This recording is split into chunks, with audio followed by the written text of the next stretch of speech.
This boy and girl are going to be well equipped when the time comes to take their places as worthy members of adult society.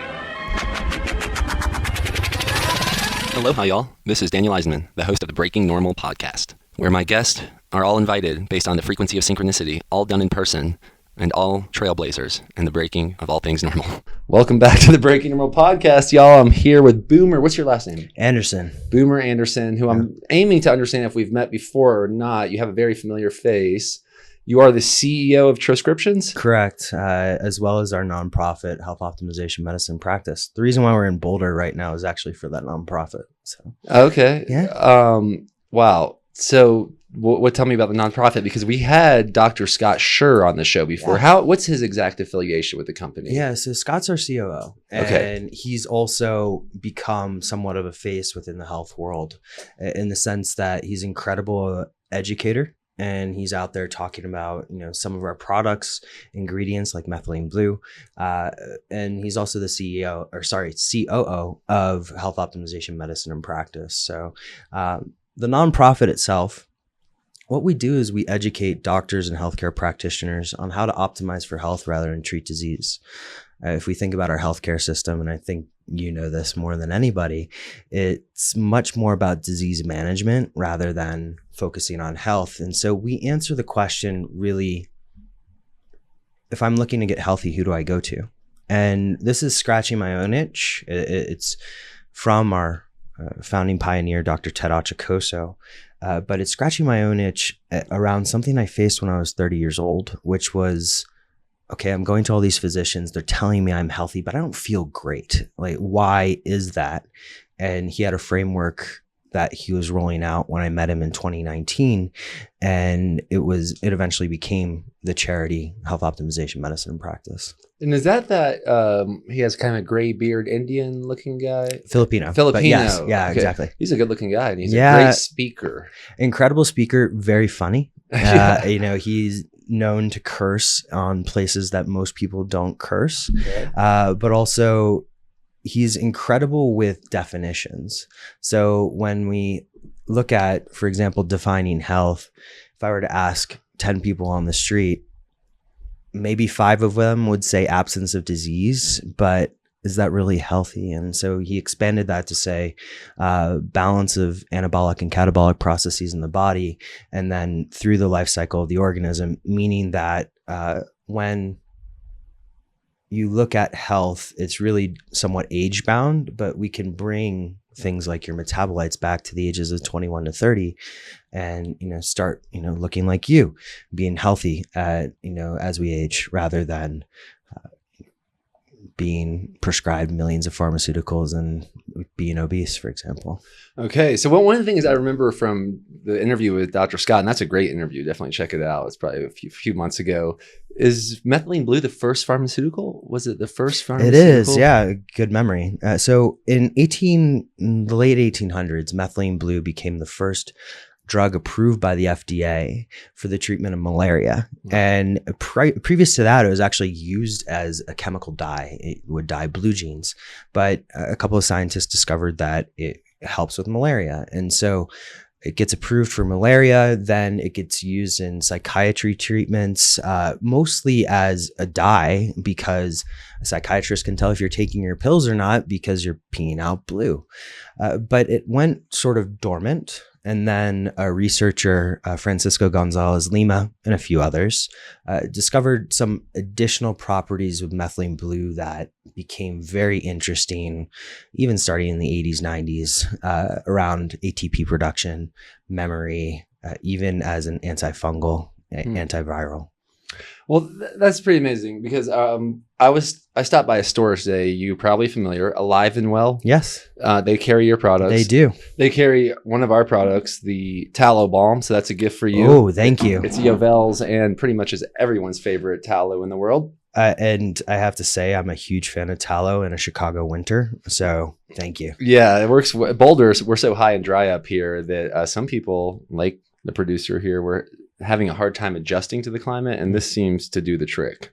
Excellent. And it also smells like cake. And then there's the other gift I got for you. This is our newest SKU. It's just pure bison testicles. Awesome. I as I told you before the show, I'm a huge fan of glandulars and have used raw orchic in the past. I'm looking forward to trying this one as well. Yeah, I'm curious about your experience of glandulars. And it's been a long time because Scott gave me a few of the products that you brought some for me. The one he did not have on him was this Canatine. Yep. How would I try that right now? Should I try that? Of course. I would say that, going through, how much caffeine do you have per day? Oh, I have a quad shot in the morning, and then I'll have a little like pu'er and or mate later in the day. Any nicotine? I got a little bit here and there. So we're going to try a half with you. Okay. What I would say is that a half can quickly become a full if somebody who is experienced with nicotine, experienced with caffeine, you might need a little bit more, but let's start a half.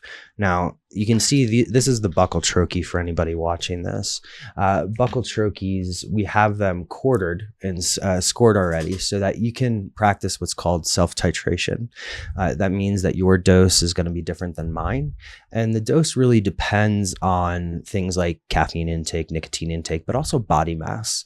For example, we have bodybuilder Chris Gethin who uses our products, and he needs two full ones. Okay. And two full ones. So one full one contains 1 milligram of nicotine. That really packs the punch when it comes to focus. Methylene blue, 5 milligrams. As an MAO, it helps with dopamine production, also prevents dopamine breakdown, and numerous other neurotransmitters. And it has CBD that helps round it out. So I don't know if you've done nicotine shots or nicotine pouches, but sometimes it can feel a little sharp. Okay. And then caffeine, which is the most widely used nootropic in the world. Now, it's all the fun drugs. Exactly. It's my fun party all in one. But if you're going to do it right now, what we can do is open this up. You can take one of the troches. So it's a buccal troche. Buccal is just code word for your cheek. And you stick it in your upper lip between your cheek and gums. I'll do half. Do half. You might have to MacGyver it. Yeah, go for it. Now, what I will say is that for the next 4 to 6 hours, your tongue might be a little blue. Put it in your upper lip between your cheek and gums. Don't let it move around very much. So let it dissolve. You don't really want to mix it in with your mucosa, with your saliva. And let's see how you feel. So my mouth is going to turn blue, most likely. Yep. You got a little bit of blue tongue right there. All right. So we always like to say blue is the new smart. My experience of using these, and when I've seen other people using them, like Scott and the doctor, what's the other doctor's name? Dr. Ted Achacoso. And yourself, y'all all seem to share a common pattern of being able to communicate clearly and eloquently. So that the verbal fluidity likely comes from nicotine. And so you're a nicotine user, right? And even before the show, I took 1 spray of nicotine. But having that little nicotine bump, yes, it 2x's your dopamine. It sort of acts like acetylcholine in the brain for 15 minutes, but also release a flood of other neurotransmitters. For some reason, all ends up with the ability to have word recall, being able to speak somewhat eloquently. It's one of the key benefits that I find as somebody who does quite a bit of public speaking. Yeah, I find that part fascinating because y'all are definitely walking the talk on that. And I think I noticed it when I started using the Just Blue, I believe. Yeah. The first time I started using it, I thought I was talking faster and more clearly. And like my thoughts were more fluid almost. And then for the physical effect, outside the mental, obviously I'm peeing blue. So maybe I'm biased by seeing that, but I felt like it was cleaning me. Like I was getting somewhat of a cleaning. Yeah. So one of the interesting properties of methylene blue is how it acts in the body as both a pro-oxidant at higher doses or an antioxidant at lower doses. And one of the things, or at least the hypothesis that we have, is that if you're peeing blue, it means you have a really functioning antioxidant system. Let me give you an example. So I go to the Philippines twice a year because we have a team there. My wife's also Korean. We were just in Korea. So we went, and for the first couple of days, I didn't really pee blue. And I take methylene blue every day. So I take 16 or 50 milligrams every day, depending on the oxidative stress level. And for the first couple of days, I wasn't peeing blue. Now, we know that jet lag causes a significant amount of stress on the system. So it's helping to create more antioxidant potential in your body should you need it. Okay. I mean, man, that's such a fascinating substance, because my dad's been a pharmacist for 45 years, and I was telling him how I was interviewing you today, and he doesn't even know anything about it. It's funny in that context because it did go dormant for a while, right? People weren't using it. Of course, it went off patent, so there's probably reasons why people weren't using it. But it's had a little bit of resurgence in popularity, particularly this year. We were testing blue cannatine with people in 2019. We were actually looking at making it a gum in 2016, but turns out confectionery manufacturers don't really want to turn all of their equipment blue. It dyes everything blue. So even if you have a dedicated manufacturer, they have to be willing to either clean it significantly or accept that their equipment's going to be blue. But in 2019, we started testing this with people. 2020, we launched the product. And even for the first couple of years, it was so much education. If you put in methylene blue into YouTube, the top 10 videos almost are largely affiliated with our company in terms of education. Now, this year, it exploded because, well, what happened? Joe Rogan hosts Mel Gibson on his show. Mel Gibson talks about, how methylene blue was one of these trifecta cocktails that helped his friends overcome it wasn't even chronic disease, it was terminal illness. Now, I don't know how much of that is true, and I don't really want to advocate for something that might have been just a one-off luck statement, but certainly helped gain popularity. Then you have people like RFK taking it, and a few others. So it's coming back. And right now, one of the things that I do have concerns about in methylene blue is, as I'm sure you do as a supplement manufacturer, is quality, right? A methylene blue, the way it's made, and if you're not buying pharmaceutical grade methylene blue, the way it's made is a lot of the solvents or the ways you cut the chemical can have heavy metals in them. And so if you're not having third-party tests on your methylene blue, you can end up in a situation where, look, most people that take methylene blue can take it for general health optimization. But if you look at the public in the United States, 94% of the people have mitochondrial dysfunction. Methylene blue specifically acts on your mitochondria. And so we recommend people to take it for, mitochondrial dysfunction. But if you're adding heavy metals to it, there's nothing that'll screw up your Krebs cycle like heavy metals. So it's been an interesting year, that's for sure. Okay, so y'all are basically, if someone goes on Amazon and gets methylene blue, they could be buying a company that is getting pharmaceutical grade versus. So you can get analytical grade. You can also, so methylene blue in lower grades can actually be used as fish tank cleaner. Now, in that lower grade, you're likely getting a significant amount of heavy metals. It may not be true, depends on the manufacturer, but the key message I have for everybody is like, and this goes regardless of supplements, like you can email your supplement company and say, send me the third-party tests. And if they don't respond to you, well, go find another supplement company, right? This just happened to me 2 days ago. Yeah. I had a customer asking for a COA on one of our products, and I got it for her. Yeah, we make it available to everybody, and we do it on a batch-by-batch basis because look, I've visited or been to most of the methylene blue manufacturers in the world, and it's similar to buying supplements from foreign countries. You have to test everything because batch by batch could be different. And, the manufacturing process, they might have standard operating procedures, but for some reason, like we know that light impacts the degradation or purity of methylene blue. We know that water impacts the degradation. We've done all of these tests. And if you're not careful, even in transit, like humidity can impact it. So ask for the tests. If they don't provide it to you, go find another manufacturer or, supplement provider. Okay. That's a good point. I'm so curious about the company and like how you and Scott, the guy from the Philippines, and you have a Korean wife. How can you put these together? The Korean wife might be a separate story. Okay. It just seems like you have a bit of an international family. So I've actually, I until last year, I lived overseas for 14 years, and I was based in Singapore from the age of 25 until I left finance and when I was 30, and then moved to Amsterdam for 7 years. So I actually just moved back to the US last year and moved to Chicago in January, which is a suspect time to move to Chicago.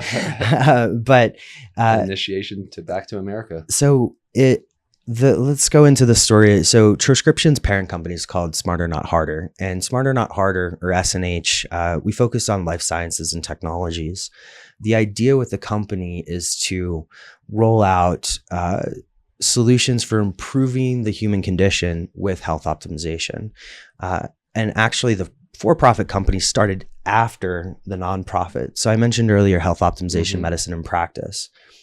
That framework, which has 7 foundational modules that we teach practitioners, all of that revolves around balancing the various networks of the body. And so when you balance the networks of the body, you're looking at balancing things like your nervous system, which is the sort of more recent communication network of the body from an evolutionary perspective. You're looking at hormone balancing. We can get in that glandulars discussion. You're looking at nutrient balancing. Now, as a practitioner, and I do still see clients from time to time, when you're sitting in front of somebody and they say, I have stress, I have focus issues, I can't sleep, my immune system is garbage, well, what do you give them? If you tell them it's going to be 6 to 12 months before they get better, they're going to go find somebody else to work with. So Troscriptions actually came out of that need. We wanted to provide point-in-time solutions for people for those health optimization goals, but also to help, it gives the practitioner a time period to work on the larger behavior changes, which habits aren't built overnight. We all know this. It's probably a minimum of 21 days, likely longer in most cases. And for a lot of people, particularly the high performance crowd, it's unwinding really bad habits. And so that takes time. But Troscriptions is there for you until you get those habits baked. We always say to people, we don't expect you to take our products forever. As a CEO of a company, we've met with investors before and they don't love it when I say that. Like, we don't expect you to take our products forever, but it's supposed to be your guide along the way and to help you maintain your focus on those habits, keep your stress levels down so that you can slowly start to realize that maybe it's okay to embrace the off switch, right? And we spend a lot of time on GABA and a few other neurotransmitters as well. Wow, that's it. I don't know if juxtaposition is the right word here, but I like that word. It's interesting because that is one thing that I think for some of our products, like the liver, I like to take every day. Yeah, of course. Every day for like 5+ years now.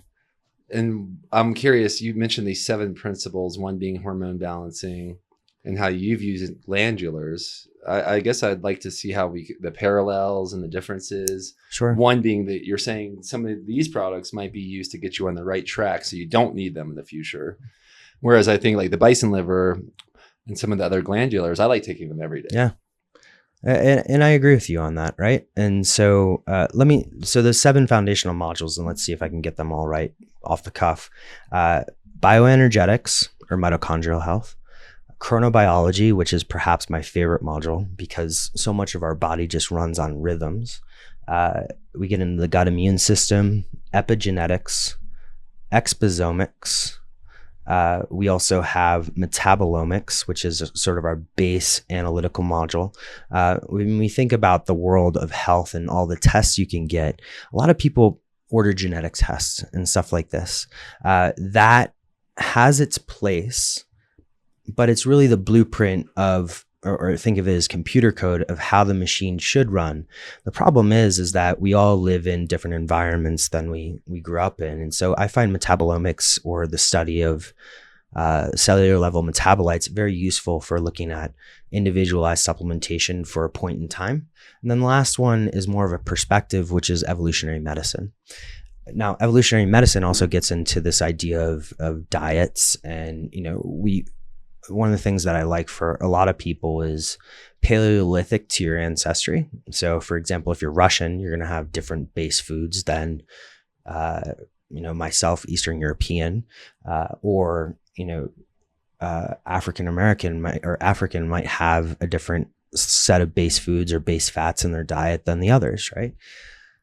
And really what that boils down to is looking at what your great grandparents ate before, modern food, preservatives and things like that. But where so hormones is an advanced module for our practitioners. So if you pass all 7 modules, you become a health optimization practitioner. Then we have hormones, cannabis, and peptides. Where I find this product and, glandulars absolutely fascinating to me is if you think about, we coach both practitioners or non-medical practitioner, non-MD practitioners and doctors. If you're not a doctor, you can't prescribe hormones, right? You have to usually work with an endocrinologist. But with the glandulars, you have an ability to help somebody maintain their hormones well into later years in life. So from myself, my perspective, look, I'm 39 right now, and I probably because of lifestyle, I run several businesses. I, until last year, was traveling from Amsterdam every other month to come and help build Troscriptions. That has an impact on your hormones. That has an impact on your body. So where glandulars have helped me out a lot is by augmenting what I'm losing due to those stress levels. I have a high disposition because of lifestyle to absolutely wiping out my hormones early. But by using different glandulars and things like, bison testicles or orchic have been incredibly helpful in maintaining high levels of testosterone, right? Whenever I get on a plane and it's 6-hour time zone difference, my testosterone level cuts in half. It takes usually 2 to 4 weeks to recover. But the glandular supplementation has made it so that recovery actually happens. I'm still able to maintain a testosterone level of 800, which is, around where we want for hormone balancing.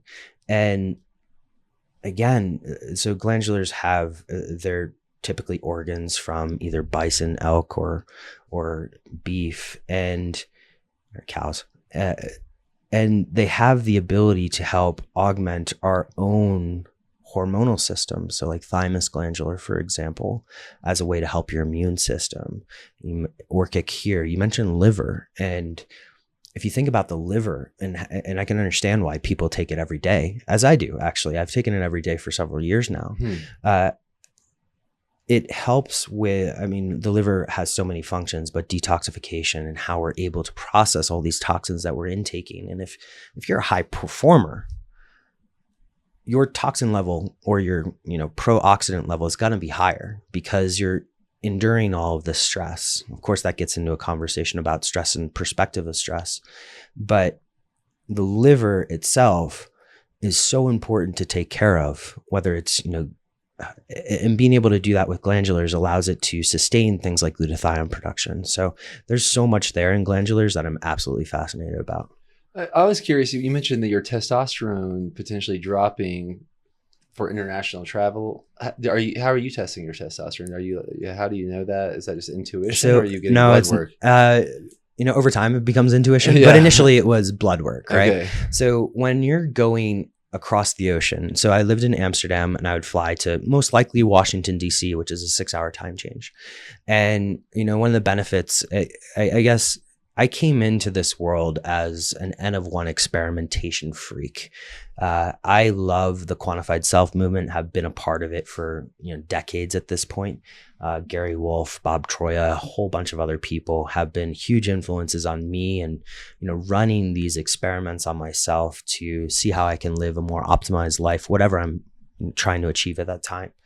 And one of the benefits of being a part of that, or one of my favorite things to do, is to measure myself. The Peter Drucker quote, which might actually be Lord Byron, what gets measured gets managed. And so I had this suspicion that I'm flying back and forth. This has to have an effect on me.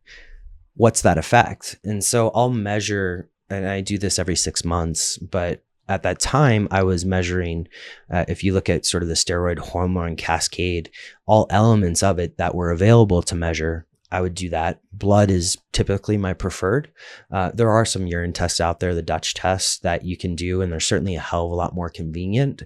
You can do it at home. But I mean, even the Dutch test is a mathematical calculation of testosterone. So I remember this test like very distinctly. We have a conference that we do at the end of the year called A4M, and I flew to Las Vegas from Amsterdam. That's actually 9 hours time difference. And I wanted to see, how big of an impact this was, because you're aging and sometimes you can look at your face and be like, okay, what's going on here?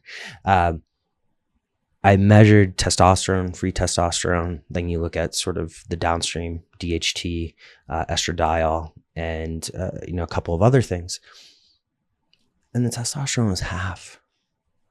And it was just due to travel, right?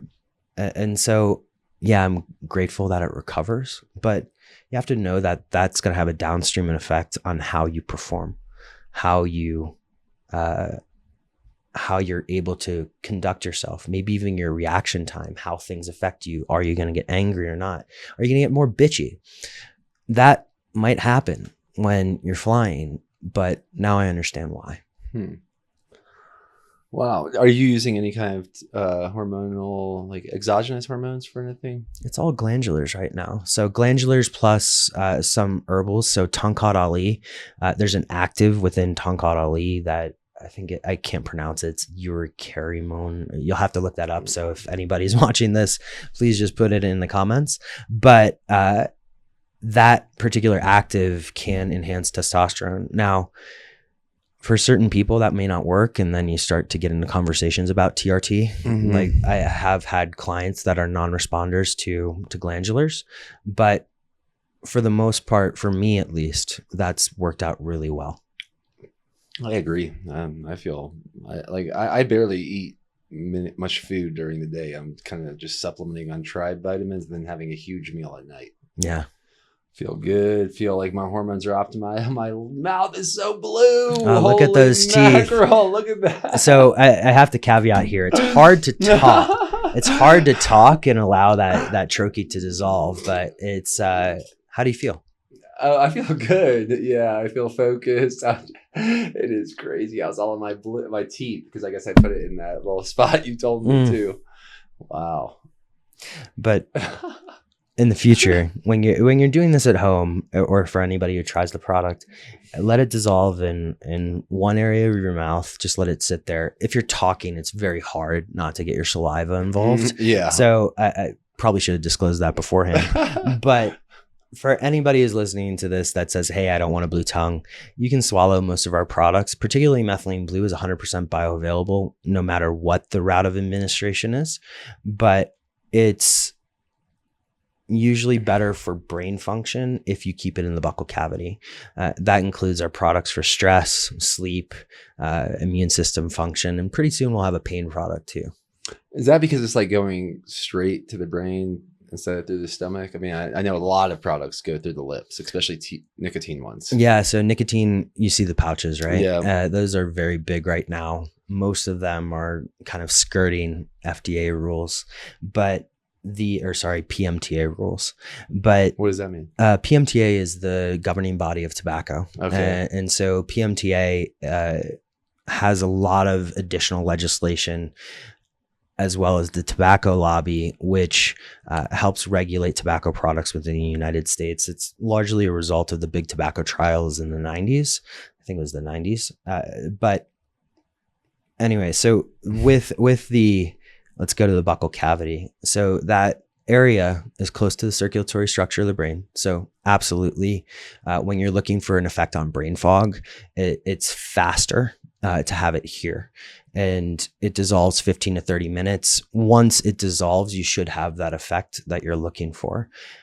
It also, by going into the buccal cavity, there's 8 layers of mucosa, and it's very predictable how that's going to behave in the body. So when you take a supplement, a capsule in particular, and we get a lot of people that are tired of taking capsules, you swallow it, it goes through something called first pass metabolism in the liver. If you have any sort of dysfunction there, you're not taking your glandulars, for example, or, there's just general dysfunction, you're going to lose a certain percentage of that ingredient through that process. And you're going to generally lose, like, for example, blue cannatine has nicotine in it.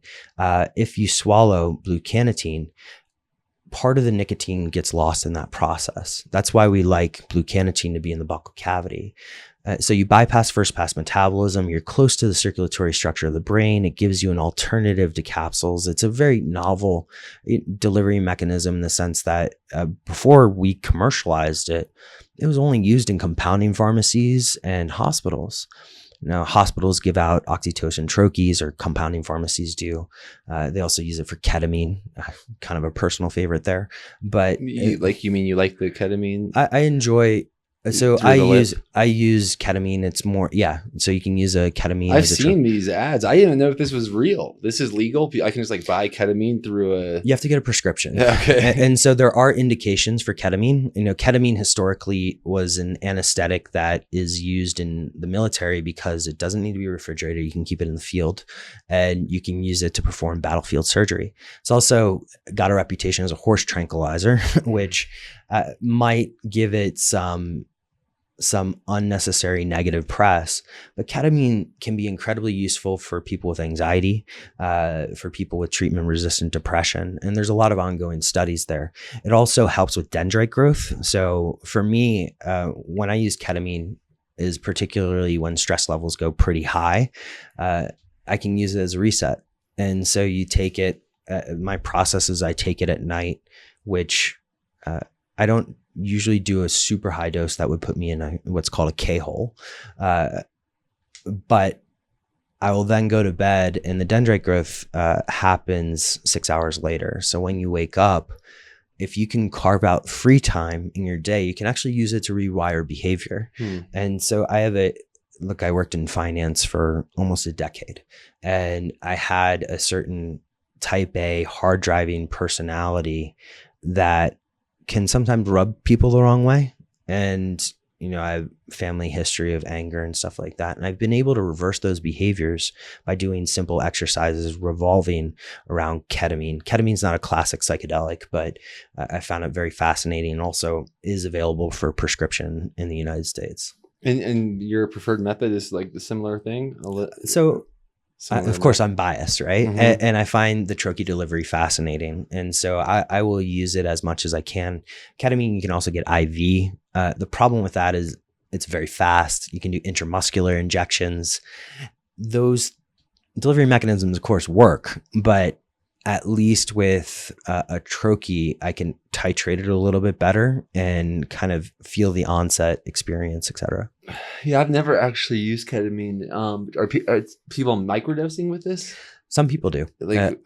So the reason why people microdose with ketamine, or perhaps one of the reasons. So this is kind of a funny story. So if you read online about ketamine, it has a role in the chemsex world. So like chemsex? Chemsex. So people that go to clubs, parties, whatever, and just particularly, and this was an article about women in London using ketamine to not feel attached to the person that they're having sex with. Wow.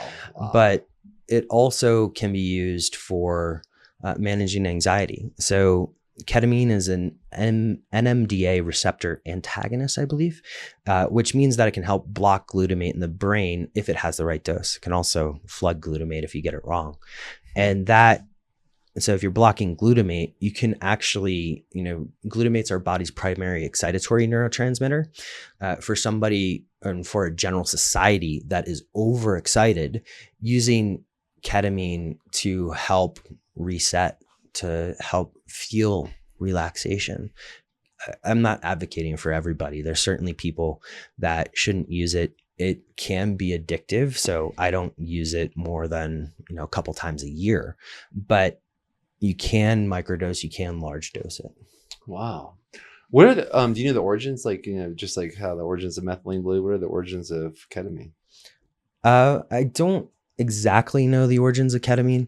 So it's an aryl cyclohexylamine, which is a class of drug that, a common one, another aryl cyclohexylamine, is PCP, or angel dust.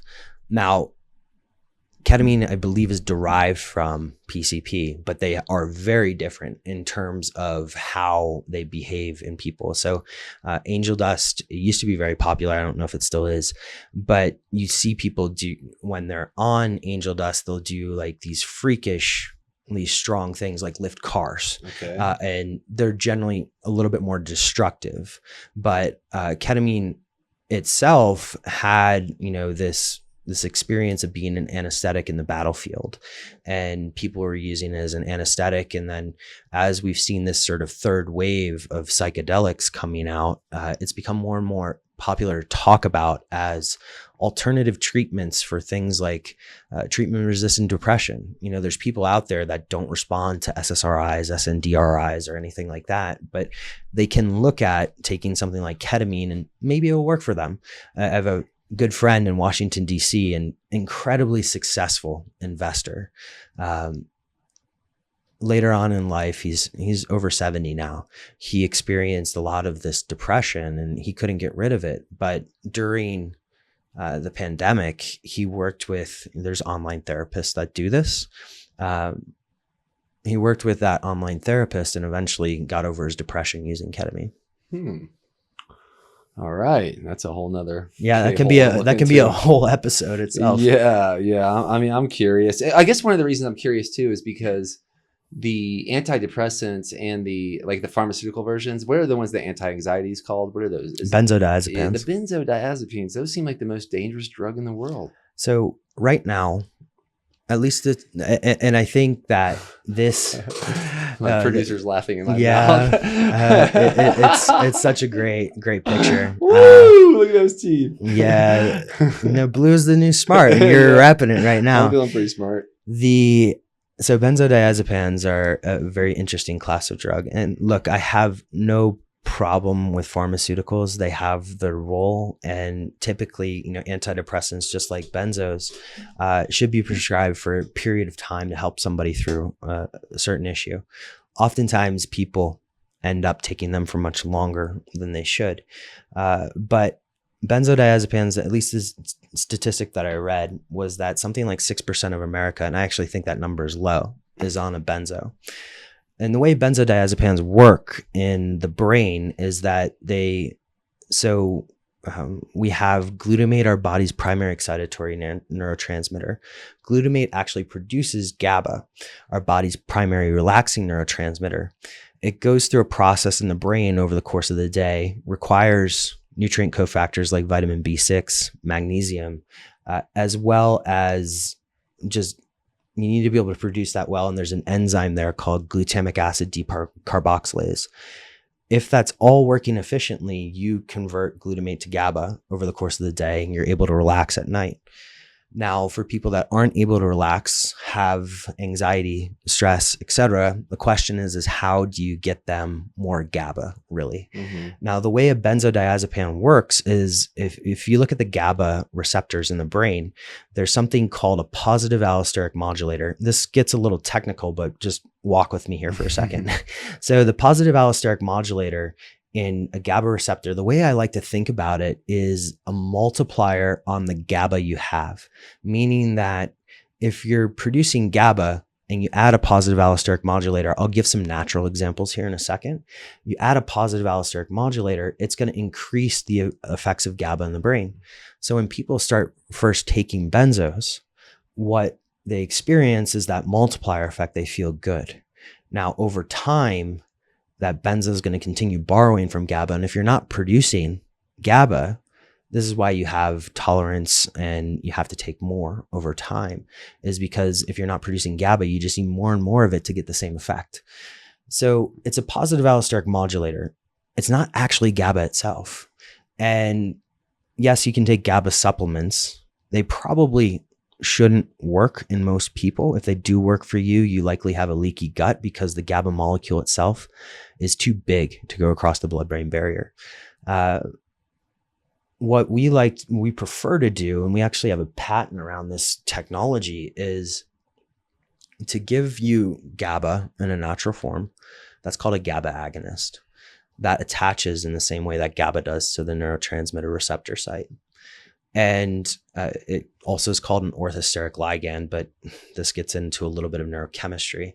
It attaches to that site, and you can use natural ingredients like we have vitamin B3 bound with GABA to go across the vitamin B3 carries it across the blood-brain barrier. It's actually a drug in Russia, but that attaches to the receptor site, and then we can give you a natural positive allosteric modulator that will have that multiplier effect on the GABA that we're providing for you. So if you're not producing GABA, we actually give you the GABA, and then we give you the multiplier effect with the positive allosteric modulator, like a kava, for example. And kava is very popular now. Kava is a cocktail that's been served in Bessie, my wife, she was born in Korea but grew up in New Zealand, and so the Pacific Islands have served kava for centuries as almost a happy hour cocktail. And so it's pretty cool. I enjoy kava.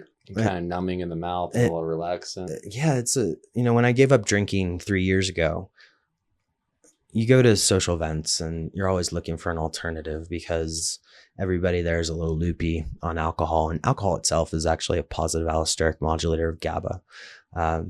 We can get into alcohol too if you want, but kava is a great alternative because you can relax. It also is an anxiolytic, so it will help dim down that anxiety. It's better if you're taking something that provides GABA as well. In our sleep product, and I have some sleep products here for you, Troz, we use one of my favorite GABA agonists, which is called Agrin. Agrin comes from a mushroom, Amanita muscaria. Wow. Yeah. I mean, are you extracting that from the mushroom? Yeah. And that's legal to do, allegedly. Yep, it is. Yeah, it is. So Agrin comes from Amanita, and we can synthesize it too, but you can extract it, you can synthesize it. But Agrin, one of the cool things about it is it has a 6.5 hour half-life. So when we talk about sleep, and one of the issues that I have with sleep is when I wake up in the middle of the night, you're running business too. Like sometimes things go wrong, and you're waking up and you're thinking about all the things that are happening. Mm-hmm. Can't get back to sleep. And what if we can dim those thoughts? What if we can slow those down so that you can? You go up, you wake up, you go to the bathroom, you get back to sleep a lot better. And so Agrin is another GABA agonist that we really like as well. Wow. So is that, let's just say someone is using benzodiazepines and they're aiming to get off. Is this a potential tool to help with that? In that case, work with a practitioner. Now, as is the case with benzos and alcohol, if you stop them cold turkey, like an alcoholic stops alcohol cold turkey, you can die. And the same is true with benzos. So when we talk to people about this, and we have a list of practitioners on our website, but it's usually go work with your practitioner. You have to titrate your dose down over time. Sure, it's possible, but it requires doctor healthcare practitioner supervision. All right. How are we doing on timing? Are we at is that 43? Of course, I ask at that time. I have 10 preloaded questions that I want to do popcorn style. Let's try it and see how we do. Idea is a minute or less answers. If you're ready for those. Okay. Here we go. Number 1. What's the most misunderstood molecule in the human body and why? Most misunderstood molecule in the human body.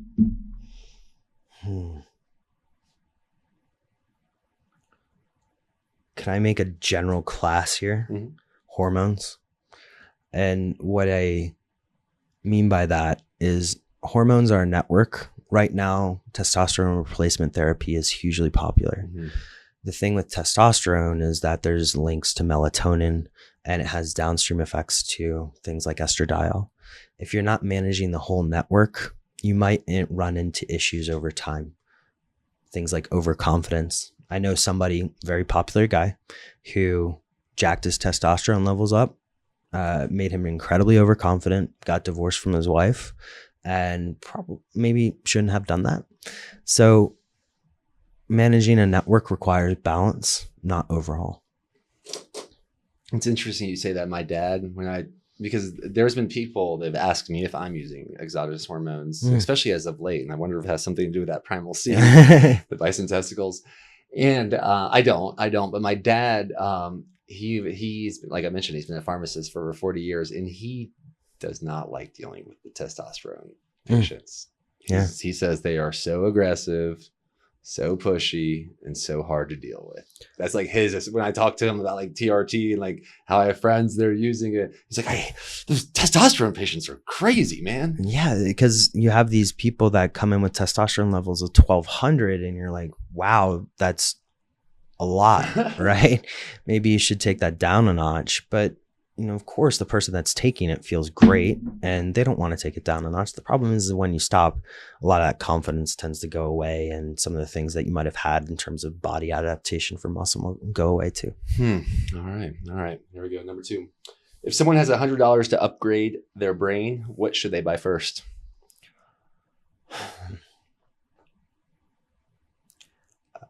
I'm an advocate for testing, and $100 probably isn't enough to do this, but any amount of money that you put towards testing will save you more dollars in the future. Nootropics, which are sort of performance enhancers or health optimization enhancers for your brain, cost a lot of money. Wouldn't you like to know what your brain actually needs? So I would put any dollar amount, 100, 500, towards testing first. That might seem like a cop-out answer, but for example, I know that I'm acetylcholine deficient.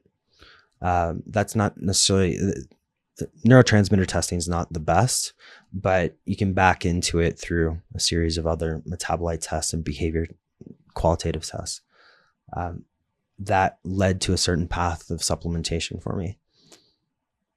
Otherwise, $100 spent on brain function, getting a broad-based supplements like L-tyrosine, which has downstream effects on dopamine, some sort of acetylcholine, phosphatidylcholine is my current favorite, but alpha GPC is slightly more expensive. And then maybe an MAO, monoamine oxidase inhibitor like methylene blue would help too. Awesome. What's one wellness trend that makes you want to scream? And what would you replace it with? Man, Scott and I were talking about this yesterday, by the way. Okay. So dogmatic diets, one size fits all prescriptions. A lot of this is very clever, very charismatic influencer types that are saying, hey, this worked for me. Or maybe it didn't work for them. They just made it up. This is a framework that I follow, I enjoy, and you should do it too. So that's a broad class of wellness trends that I think would serve well to go away and then point people more towards measuring and figuring out what works for them. I like that. That's a good point. I've seen a lot of that over the years. Of course. I mean, it wasn't that of raw vegans where the followers are definitely following the diet of the book closer than the author is. Yeah. It's funny when you have a raw vegan influencer as a client and you test them, and there's certain metabolites that are only elevated if you have chicken, for example, and it comes back and you're like, okay, do we have to have a conversation here? And so that's happened before. And for me, veganism or any diet, you're going to feel good initially, because if you were on a standard American diet before and you go to something a little bit more restrictive, you're going to feel good initially. You might even lose some weight. You might get some nutrients that you weren't getting before. But over time, there's a lot of things within a vegan diet that if you're not supplementing and you're not aware of things you need to supplement with, you're going to be deficient in. And, brittle bones. I had a cousin who had a miscarriage. She was vegan. And there's a lot of things that are potential issues with any diet. Yeah. I, part of the inspiration for Tribe Vitamins, it was that people can get their diet right, like get the most potent, effective meat medicine. Yeah. If they're wanting to get off a vegan diet. Because my brothers and I, we once practice a raw vegan diet, and it was a little challenging to eat steaks after like 7 months. Yeah. And if we had those raw organ meats, I think it would have been a lot better. Yeah, exactly. So remember when Game Changers came out? I never watched it, but I remember hearing all about it. So Yeah. I watched it because everybody was asking me about it, right? Mhm. What do you think of Game Changers? Should I be vegan? Whatever. And at that point, my wife and I decided to try a vegan diet. I don't do well on vegan diets. I become just an absolutely miserable prick. But also, I was gaining weight because I do really well on higher protein, higher fat diets. That's just a personal thing. But it was almost the opposite of that initially. And it took me a while to adjust that diet so that I wasn't gaining weight. And, when I worked in finance, I sat next to this guy who is the largest man I've ever sat next to. He was vegan. But, some of those foods that he was eating were, sweets, a lot of sweets, right? Just because they're vegan doesn't mean it's good for you. Yeah. And even with the raw vegan diet, you're not really eating much anything manufactured other than from God/nature. Yeah. However, all my brothers and I, that was the first time in our life where we got skinnier and like less ripped, like chubbier. It wasn't like we were gaining weight. We were just holding weight around our belly and everything else was getting skinnier. Yeah. And you don't necessarily go on a diet for love handles. Right? Yeah. It's like the love handle optimized diet is not one that normal people choose. Oh man. All right. Let's see. What's the fastest legal way to boost dopamine without crashing later? Nicotine. But it's highly addictive, right? So I'll caveat this. So nicotine 2x's dopamine when you take it, and depending on route of administration, it can be very quick. I generally don't like smoking it. I use it as a spray, but I'll use it tactically. Now, people will say, 3 milligrams of nicotine a day through a spray, and I've seen recently people advertise this. That's okay until 3 becomes 4. And 4 becomes 5, because all of a sudden you're starting to feel like you need it. And then pretty soon you're doing 10 plus. So just be aware that if you're doing something nicotine related, that it is one of the most addictive substances on the planet. Dr. Neil Grunberg, who he was the witness for the government in big tobacco trials. He's largely the world's leading expert in nicotine. He's somebody that I call a friend, a mentor.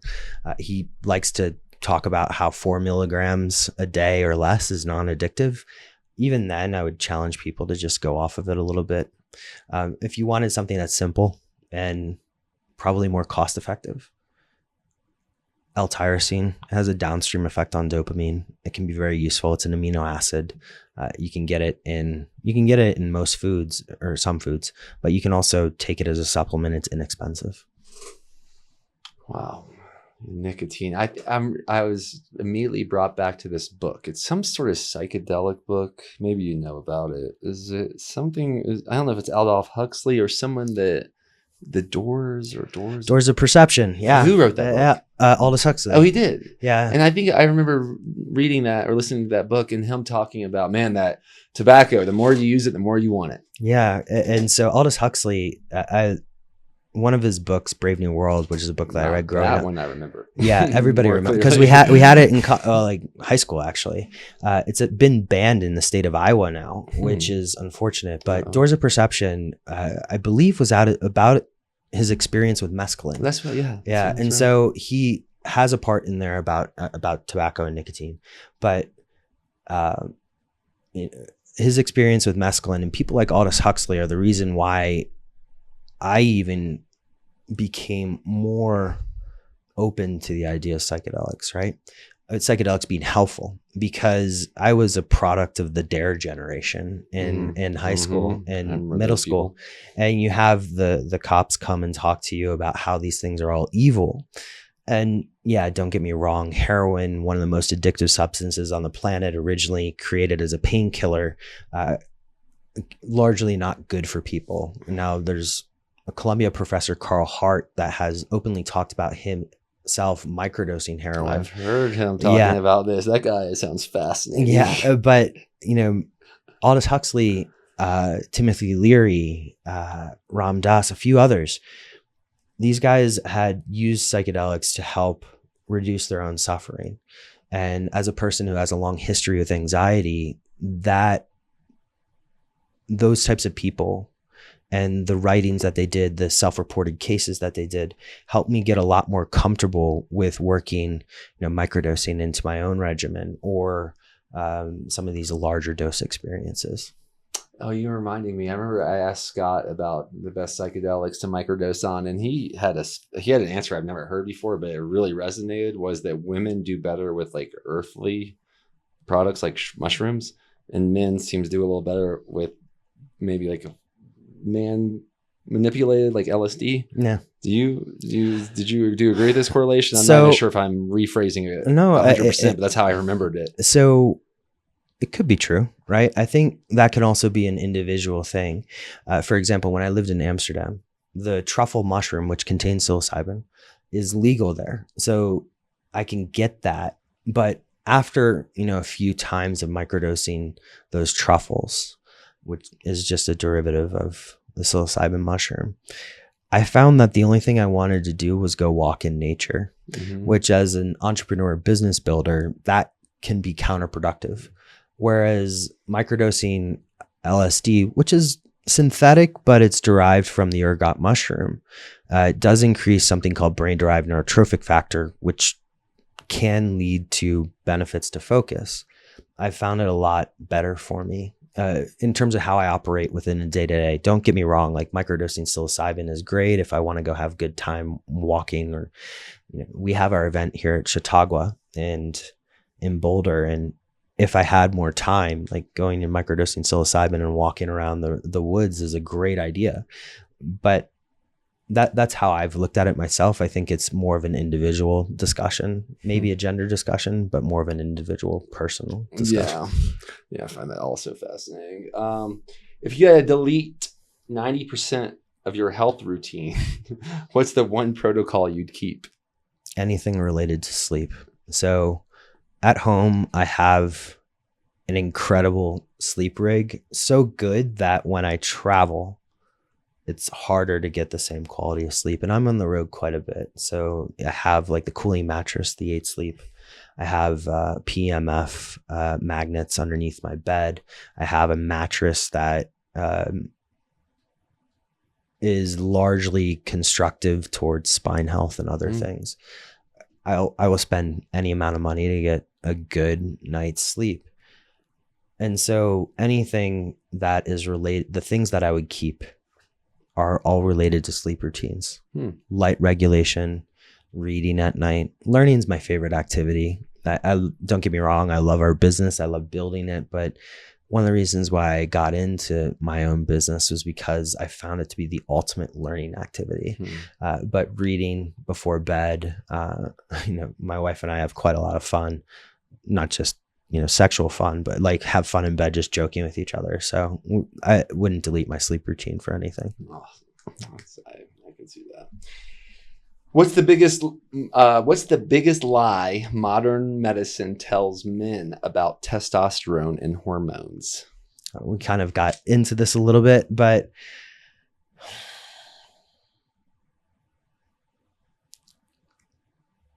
so I've already touched on the hormone network component of this. And perhaps I'll go down the route of more is better being a big lie. Yeah, if your testosterone's 200, you should probably look at ways to manage that. I think before going and looking at TRT, let's look at your lifestyle first and the habits that you have. Because so much of testosterone, so much of hormone production is really a lifestyle discussion. And even if you're going on TRT, I would still look at those lifestyle elements and perhaps consider other supplements first before overhauling your testosterone to 1200 and not fixing the fact that you eat like shit, or you don't lift weights, or that you're stressed as hell. So I would look at I guess to summarize the answer, the biggest lie that I find is that everybody just reaches for the pill or the injection. You have to look at sort of this foundational stuff first. Well, I think it ties to your last answer. For myself, I would imagine one of the most important things for my testosterone optimization is having a good night's sleep consistently. Yeah, exactly. Well, we know that, right? So, and also if you take, I believe it's ice cream. If you have ice cream, your testosterone levels drop like 20%. So just looking at those lifestyle elements, sleep being one of the core ones, are certainly important. Wait, what did you say about ice cream? So ice cream, and this comes from Dr. Ted. I haven't independently tested my own levels and then gone and eaten ice cream, but ice cream can have a significant negative effect on your testosterone. Oh, levels. interesting. Temporary, but can have a negative effect. And that just goes to show that diet has a huge importance. We were talking about vegans earlier. One of the things that I have concerns about with vegans, if you look at how hormones are made, if you don't have cholesterol, you're not making hormones.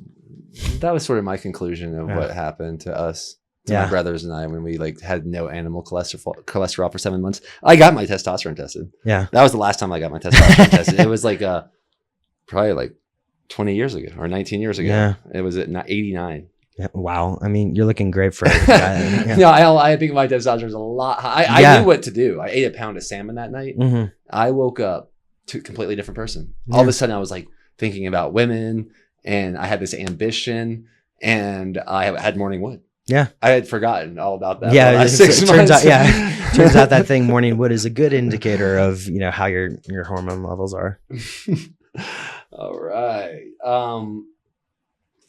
What's one dangerous supplement or drug you actually dangerous that you actually believe in, and why?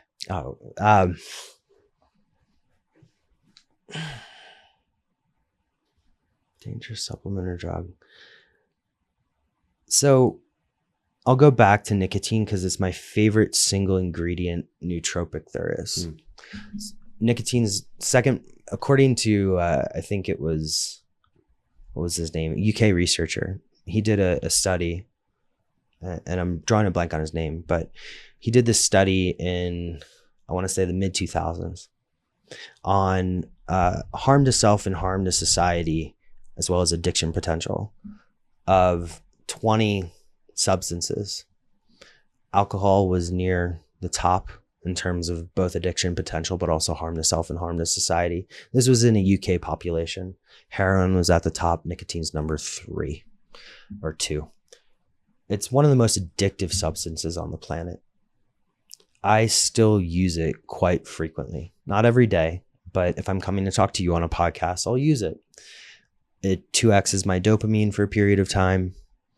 It acts like acetylcholine, but only for about 15 minutes, and releases a flood of other neurotransmitters.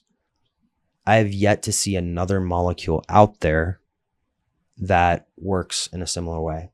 Now, also, because I've said nicotine before, can I just add one more? LSD. So it's a dangerous substance. On that same study, it was ranked number 15 or something like that in terms of harm to self and harm to society. People that are on LSD generally don't cause harm except to themselves. If they are seeing something, of course, there's potential for them to walk into traffic or whatever. And, if you're doing higher dose LSD, hopefully that's under therapeutical supervision. And of course, it's not legal in most places around the world. In Switzerland, they're doing a lot of studies on it right now, particularly related to anxiety. But microdosing LSD, and we're talking 10 micrograms, maybe once or twice a week, has been profound in terms of my perception of living in this world. And let me dive into that a little bit. It's helped me with focus in the sense that it helps, humans generate about 70,000 thoughts a day. If you're anxious or depressed, it can be 120,000 thoughts a day. A lot of that is rumination, but it helps drop those thoughts away so I can focus. It's also helped me develop more of an appreciation for art and just, sitting there and appreciating the work that goes into an artist's creation. It's helped me be more present.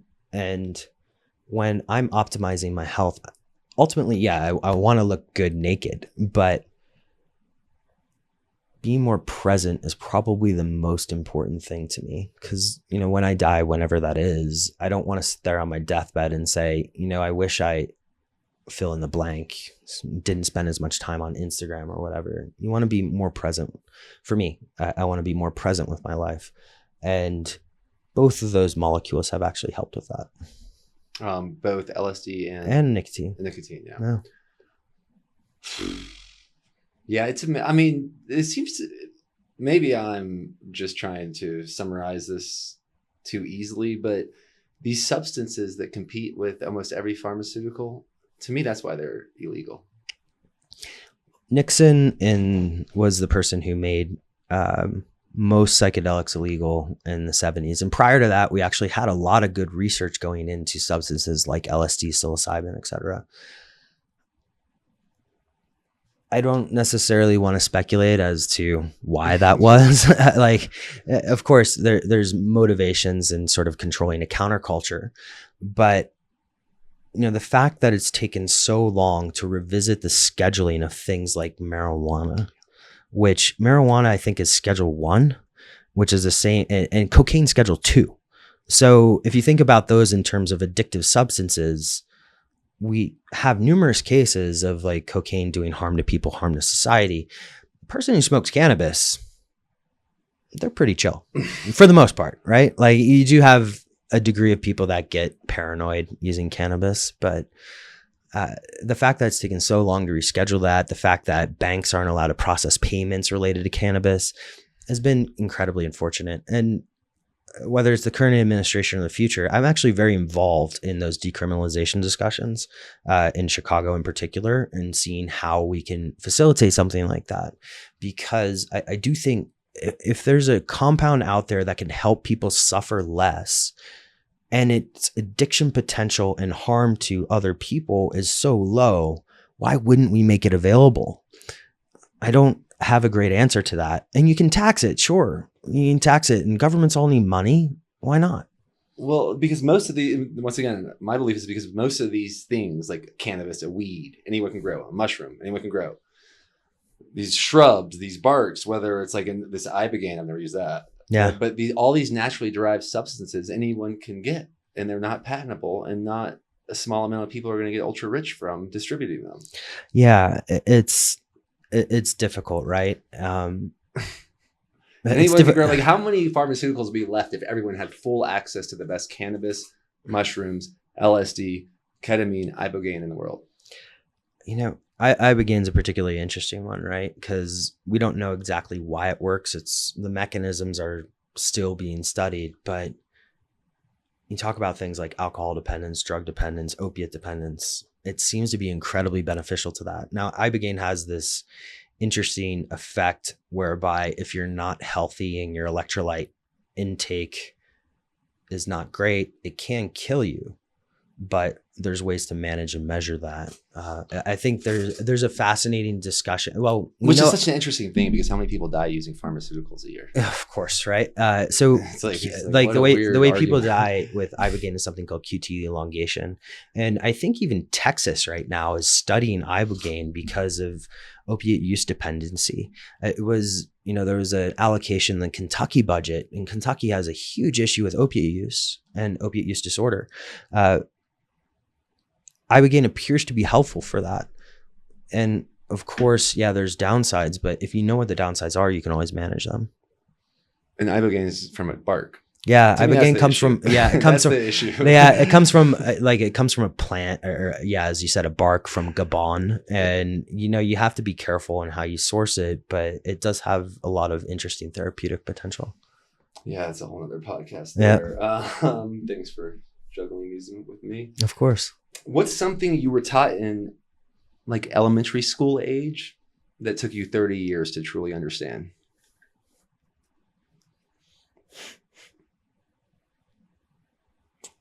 Man, that's a really good question.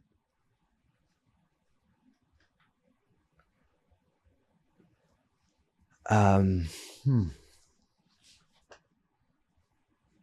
I would say that this is something that's very much a work in progress for me. When I was in elementary school, I was already exhibiting signs of, I wouldn't call it OCD, but like stress and anxiety and perfectionism broadly. And I had a few teachers even at one point, even a therapist that would help me work through that. And you know, I was the type of person that if I got a 98, I remember this distinctly. I got a 98% on some test and I thought it wasn't good enough, right? And so somebody said this to me and it stuck with me ever since, and I'm still working through that, is that perfect is the enemy of done. And even to this day, whether it's releasing a product, certain things about our website, it's something that it's like my inner demon that I'm battling against. Don't get me wrong. It has a lot of great benefits, particularly when I was in finance, but perfect is being the enemy of done. Other than that, calculus was in elementary school, but that took a while too. I like that. That is a good lesson. That's cool that people were telling you that at such a young age. It was, good teachers. I had a couple of really good teachers growing up, and these were people that almost became mentors. We were talking about elementary school, and I split time between Kansas City and Philadelphia, both good sports cities, but I'm still a Bears fan.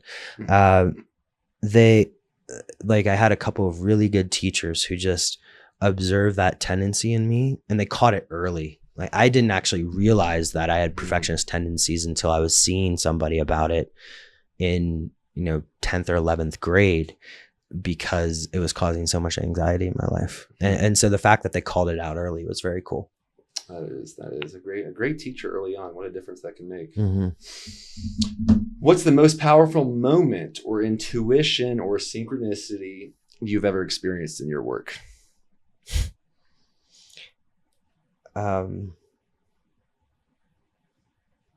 Intuition, moment, synchronicity. Let's talk about how S&H actually came together, because it's Dr. Scott lives here in Boulder. Dr. Scott Sherr. Dr. Ted lives in Washington, D.C. And I lived at the time in Amsterdam. So this is 2019. I was friends with a couple of influencers in the health space, and I was actually hosting my own podcast at the point. And I wanted to do an episode on hyperbaric oxygen therapy. Reached out to one of them and said, like, hey, can you introduce me to who you think is the best expert in the world on hyperbaric? Scott. So Scott comes on, does an episode on hyperbaric, and introduces this concept to me called the holobiont. And so the holobiont is a term introduced by Lynn Margulis in the early 90s. And it's the idea that your body is just a collection of organisms. And this is a perspective that we have with the nonprofit. But the way you manage your body, your performance, is to manage the health of those organisms and the balance of those organisms. This is also why we're obsessed with networks. But after that episode, I was fascinated by that idea. And so I went down this wormhole, and he sends me an email 30 minutes later and saying, hey, not sure if this is a fit, but do you want to talk to this guy, Dr. Ted? And said, sure. I actually didn't know Dr. Ted. He doesn't have a huge social media presence. He's got some very, very powerful clients, but he prefers to keep himself, almost not, he describes himself as reclusive. I don't experience that with him, but we get connected on this podcast. Ted at the time was working in Manila. He has patients there. We were scheduled to speak for 45 minutes, spoke for 3 hours. He went through the whole health optimization gamut with me. And afterwards, the only thing I could say was, how do I learn from you? Fast forward a couple months later, we meet at a conference in London. Ted and Scott were speaking. I sit down in the conference first thing, and somebody taps me on the shoulder and says, open your mouth. I didn't even see who it was. And I'm just like, okay, you're at a biohacking conference. Like, what is this about? Ted microdoses me. And that was my first experience microdosing. And I had a business issue at the time with my then business partner. And I decided to dissolve that company that day, really. And later on in 2019, he invites me to Manila, which you think about it, Ted and I have met twice, once on a podcast, once in person. And he invites me to Manila to spend time basically learning underneath him, basically about the nonprofit for 2 weeks. And we stay same hotel for 2 weeks. And after that, over the course of that, we had a lot of late night conversations about various things. And that was actually how I got involved in both health optimization medicine practice and Troscriptions. I had a business background that the team needed. And, since then, really, since December 2019, it's been full throttle in S&H and health optimization medicine and practice. That was a weird series of events. And that's led me to where I am here today talking to you. Wow. Yeah, December 2019 is when my life radically changed. I remember that. Did you start this company in December 2019? Started that one in 2020, but December 19 is when I knew everything in my life was about to change. And what was that particular drive? My personal parenting life with my daughter. Yeah. Yeah. Tell me more about that. Oh, that's when I filed for divorce in October, and then that's when December it was a real now it is real. Yeah. Real. Yeah, and that's a big moment, right? Functional medicine, which is very different from health optimization medicine, they make you fill in this survey as an intake of, have you experienced any of these events in the past 12 months? And it's like moving, divorce is one of them, a death of a relative or parent. And if you check one of those boxes, it's an indicator to that physician. And I have a lot of mentors in this space, which is why I know this, that there's probably a lot of things that they need to look at in terms of oxidative stress or potentially family trauma. It's a big one. Yeah. I feel like it was a big time for a lot of people. And I think it's when COVID kind of first hit Boulder too. So honestly, when people first started getting sick in Boulder was December 2019 with that cough. So we were in Amsterdam, right? Mm-hmm. And Amsterdam had a very relaxed posture to COVID versus most the Netherlands. And I remember because I did a TEDx talk February 2020. Mm-hmm. And a week later, entire country shuts down. Mm-hmm. I remember back then, because this is basically right after I joined the team, the only people that could fly to the US were US citizens. It was a great time to fly, by the way, because everything was dirt cheap, and you can get if you were sitting in economy, you get a whole row to yourself. It's basically business class. But it was a weird time for everybody. For me, it was great because I spent a year not having to travel, which was amazing. I've never had that in my adult life. So that may have been the same case for me. I may have traveled 10 years straight before that. Yeah. And all of a sudden I was sick at home with this weird cough, and everyone else in the gym was getting it too. Yeah. And then my life changed forever, but in a great way.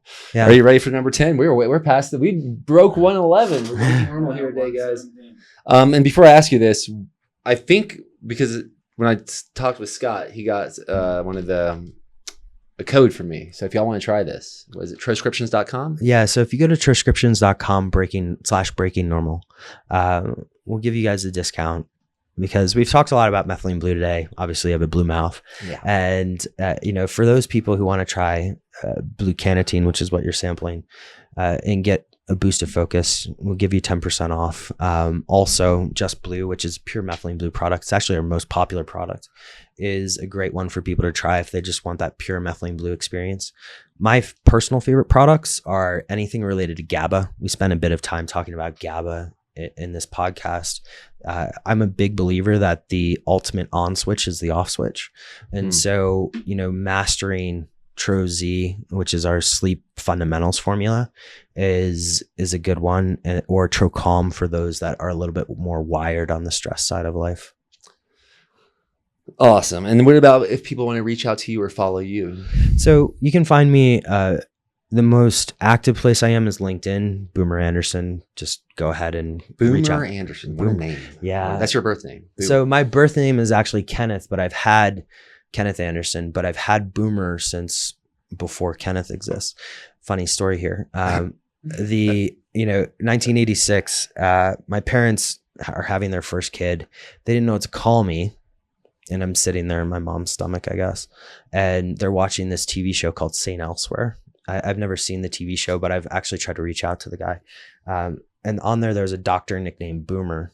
And since then, my mom saw it. She wasn't a Bengals fan, so it's not really a Boomer Esiason connection.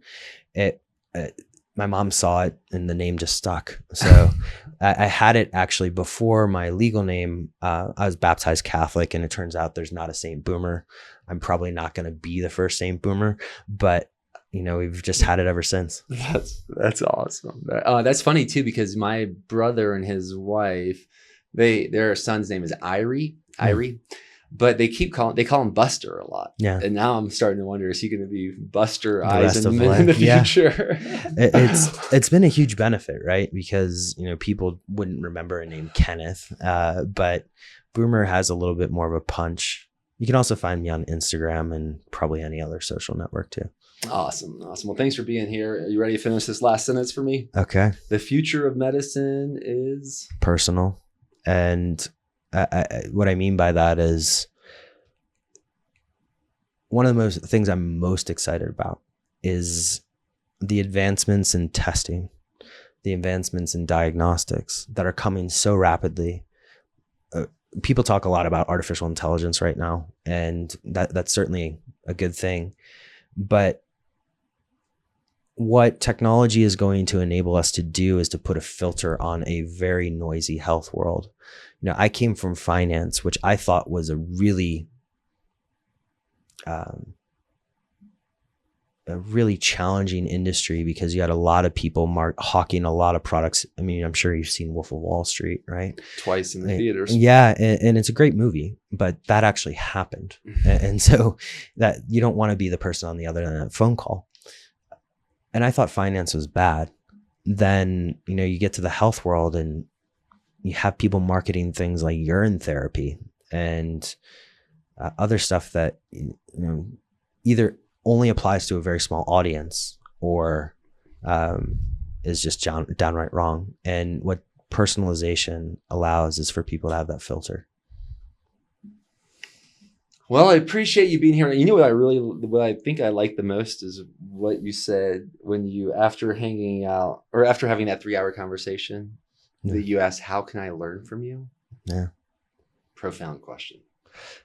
As I said before, learning is my favorite thing to do. I will devour information. And, today, this experience has been a great learning thing for me. So I had a lot of fun. Thank you.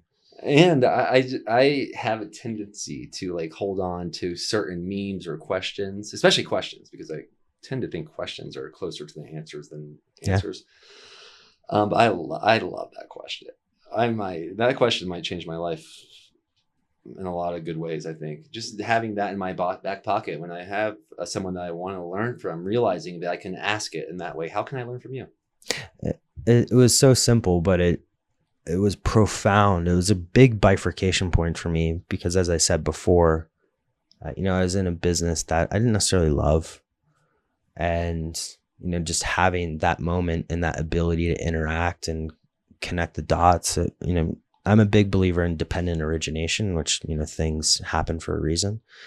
Or if given the same moment again, you'll make the same choices, which also helps protect from depression or whatever. But that was just that simple question allows you to keep a conversation open. And everybody loves to teach, right? And Ted's a great teacher.